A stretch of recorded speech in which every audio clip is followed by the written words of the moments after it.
শিলিগুড়িতে ফের এটিএম লুট। শিলিগুড়ির ৮০ ঘর মোড়ের আশ্রাত ব্যাংকের এটিএম লুট আর এটিএম থেকে লুট কয়েক লক্ষ টাকা। শিলিগুড়িতে ফের এটিএম লুট। আমাদের সঙ্গে রয়েছেন আমাদের প্রতিনিধি পার্থ। বিস্তারিত বলবে পার্থ। দেখো, আপনারা জানেন যে গত 18 জন কিন্তু এই রাষ্ট্রায়ত্ত ব্যাংকের এটিএম এ কিন্তু লুট হয় শিলিগুড়ি প্রধাননগর থানা এলাকায়। এবার ঠিক শহর সংলগ্ন ৮০ ঘর ফাঁড়ি থেকে ৫০০ মিটার দূরে একটি রাষ্ট্রায়ত্ত ব্যাংকের এটিএম এ লুটের ঘটনা ঘটে। আজ ভোর রাতে ৩টে নাগাদে ঘটনাটি ঘটে, এমনটা কিন্তু স্থানীয় বাসিন্দারা জানাচ্ছে। যে প্রথমে এটিএম লুট করা হয়, যে ৪টি ট্রে থাকে তার মধ্যে ৩টে ট্রেতে সেই টাকা লুট করা এবং একটি ট্রে টাকা নাকি পুড়ে গেছে এমনটাই জানা যাচ্ছে।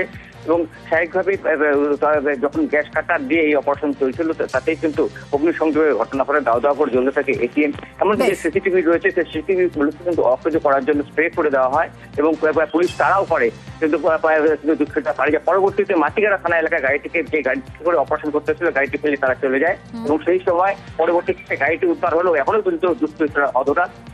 উত্তরবঙ্গের প্রতিটি থানাকেই কিন্তু সতর্ক করে দেওয়া হয়েছে। ধন্যবাদ।